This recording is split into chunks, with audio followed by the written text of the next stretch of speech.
നമസ്തേ. തിരുവിതാംകൂർ ദേവസ്വം ബോർഡിന് കീഴിലുള്ള 1250 ക്ഷേത്രങ്ങളിൽ ശബരിമല ഒഴികെയുള്ള ക്ഷേത്രങ്ങളും ദേവസ്വം ബോർഡിന്റെ പ്രവർത്തനങ്ങളും പ്രധാനമായും ശബരിമലയുടെ വരുമാനത്തെ ആശ്രയിച്ചാണ് നടക്കുന്നതെന്ന തരത്തിലുള്ള ദേവസ്വം മന്ത്രിയുടെ നിയമസഭാ മറുപടി ഇപ്പോൾ വലിയ ചർച്ചകൾക്ക് വഴിവെച്ചിരിക്കുകയാണ്.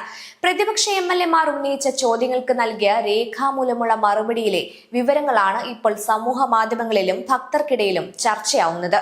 തിരുവിതാംകൂർ ദേവസ്വം ബോർഡിന്റെ കീഴിൽ ആകെ 1250 ക്ഷേത്രങ്ങളാണുള്ളത്. ഇവയിൽ ശബരിമലയ്ക്ക് പുറമെ ആറന്മുള, ചെട്ടിക്കുളങ്ങര, കൊട്ടാരക്കര, ഏറ്റുമാനൂർ, ഹരിപ്പാട്, തിരുവല്ലം തുടങ്ങിയ വർഷം മുഴുവൻ ഭക്തജന തിരക്കും വരുമാനവുമുള്ള നിരവധി പ്രമുഖ ക്ഷേത്രങ്ങളുണ്ട്. ഇത്തരം ക്ഷേത്രങ്ങൾ സ്വന്തമായി ഗണ്യമായ വരുമാനം നേടുന്നവയാണെന്നാണ് പൊതുവായ വിലയിരുത്തൽ.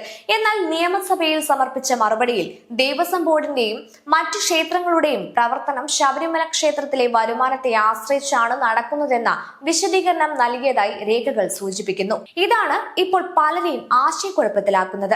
കാരണം വർഷം തോറും ലക്ഷക്കണക്കിന് ഭക്തരെത്തുന്ന വലിയ ക്ഷേത്രങ്ങളുടെ സ്വന്തം വരുമാനം എങ്ങനെയാണ് കണക്കാക്കുന്നത്? അവയുടെ വരുമാനം അവയുടെ നടത്തിപ്പിന് മാത്രമാകുന്നില്ലേ? അതോ എല്ലാ വരുമാനവും ഒരു പൊതു ഫണ്ടിലേക്ക് എത്തിച്ച് അവിടെ നിന്നാണോ ചെലവുകൾ നടത്തുന്നത്? എന്നിങ്ങനെ നിരവധി ചോദ്യങ്ങളാണ് ഉയരുന്നത്.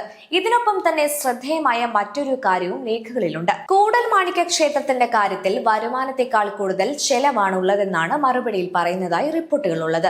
അതും ക്ഷേത്രങ്ങളുടെ സാമ്പത്തിക സ്ഥിതിയെക്കുറിച്ചുള്ള കൂടുതൽ വ്യക്തത ആവശ്യമാണെന്ന ആവശ്യത്തിന് ശക്തി പകരുന്നുണ്ട്. അതേസമയം ദേവസ്വം ബോർഡിന്റെ സാമ്പത്തിക സംവിധാനം വ്യക്തിഗത ക്ഷേത്രങ്ങളുടെ വരുമാനം മാത്രമല്ല, നിരവധി പൊതുചെലവുകളും ജീവനക്കാരുടെ ശമ്പളവും ക്ഷേത്രങ്ങളുടെ പരിപാലനവും ഉൾപ്പെടുന്ന സംയോജിത സംവിധാനമാണെന്നും ചൂണ്ടിക്കാണിക്കുന്നവരുണ്ട്.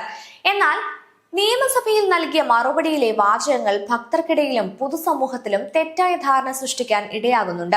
ഈ സാഹചര്യത്തിൽ വലിയ വരുമാനമുള്ള ക്ഷേത്രങ്ങളുടെ യഥാർത്ഥ സാമ്പത്തിക സ്ഥിതി, അവയുടെ വരുമാന ചെലവ് കണക്കുകൾ, ശബരിമല വരുമാനത്തിന്റെ വിനിയോഗ രീതി എന്നിവയെക്കുറിച്ച് കൂടുതൽ വ്യക്തത നൽകണമെന്ന ആവശ്യവും ശക്തമാവുകയാണ്. നിയമസഭയിൽ സമർപ്പിച്ച രേഖകൾ പൊതുജനങ്ങൾക്ക് ലഭ്യമായ സാഹചര്യത്തിൽ അതിലുള്ള വിവരങ്ങളെക്കുറിച്ച് ഔദ്യോഗിക വിശദീകരണം ഉണ്ടാകുമോ എന്നതും ഇനി ശ്രദ്ധേയമായ വിഷയമാണ്. ശബരിമല വരുമാനമാണ് മറ്റ് ക്ഷേത്രങ്ങളുടെ പ്രവർത്തനങ്ങൾക്ക് പ്രധാന ആശ്രയമെന്ന് പറയുന്ന വിശദീകരണം എങ്ങനെ കാണണം? സ്വയം ചിന്തിക്കുക.